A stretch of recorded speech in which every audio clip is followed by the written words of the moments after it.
بسم اللہ الرحمن الرحیم۔ السلام علیکم، آپ دیکھ رہے ہیں الف نیوز اور میں ہوں آپ کے ساتھ ماجد علی۔ شامل کرتے ہیں پاکستان اور دنیا بھر سے بریکنگ نیوز ہیڈ لائنز۔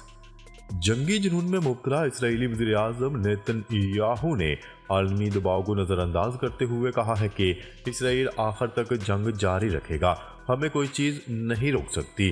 ہر درمی برقرار رکھتے ہوئے جنگ جاری رکھنے پر بازید اسرائیلی وزیر اعظم کا کہنا ہے کہ فتح کے حصول تک غزہ میں اسرائیل کی جنگ جاری رہے گی۔ اسرائیلی وزیر خارجہ ایلی کوہن کا کہنا تھا کہ عالمی حمایت ساتھ ہو یا نہ ہو، لیکن حماس کے خلاف اسرائیل کی جنگ جاری رہے گی۔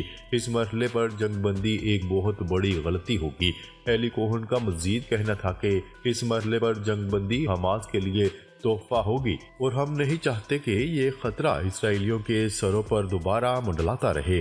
اسرائیلی وزیر خارجہ نے بین الاقوامی جہاز رانی کے تحفظ کے لیے عالمی برادری کو مؤثر اور جارحانہ رویہ کا مظاہرہ کرنے کا مشورہ دیا۔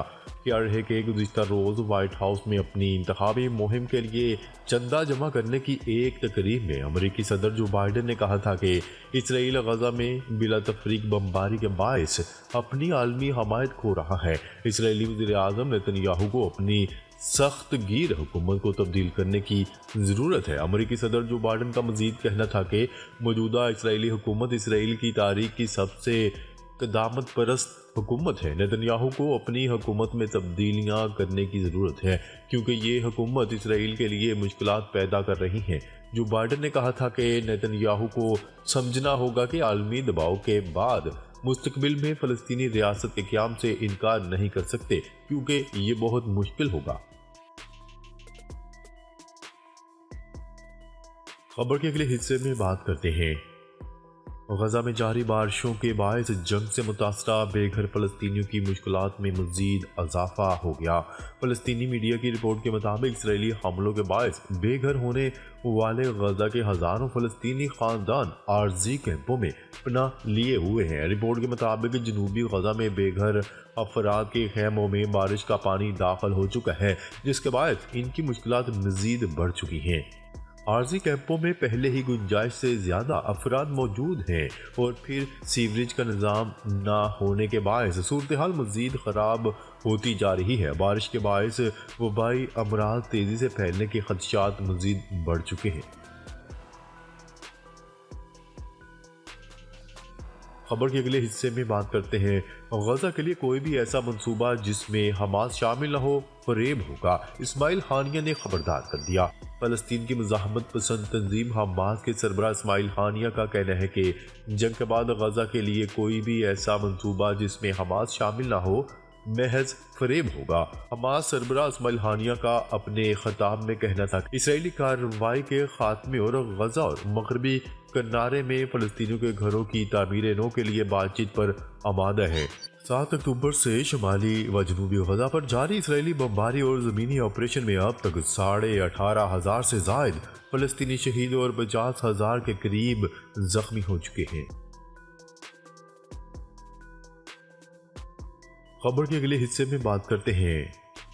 اسرائیل کے جنگی جرائم کا سلسلہ جاری۔ اسرائیلی فوج نے غزہ میں 24 گھنٹوں میں 2 صحافیوں سمیت مزید 200 سے زائد فلسطینیوں کو شہید کر دیا، جبکہ القسام بریگیڈ نے افسران سمیت مزید 15 اسرائیلی فوجیوں کی ہلاکت کی اطلاع دی ہے۔ اسرائیلی ٹینکوں اور بلڈوزروں نے جبالیہ کے قبرستانوں کو روند ڈالا، سینکڑوں قبریں مسمار کر دیں۔ صہیونی فوج نے ہسپتالوں کا محاصرہ بھی برقرار رکھا ہوا ہے۔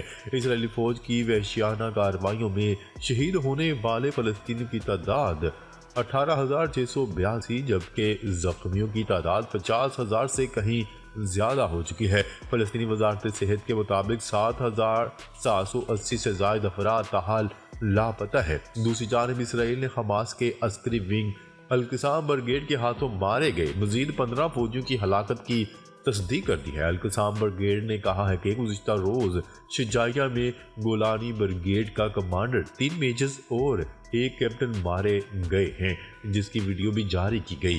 ترجمان القسام بریگیڈ کے مطابق غزہ کے علاقے شجاعیہ اور خان یونس میں اسرائیلی فوجیوں کو بھاری جانی نقصان اٹھانا پڑا ہے۔ شمالی غزہ کے علاقے زیتون میں بھی اسرائیلی فوجیوں پر حملے کیے گئے۔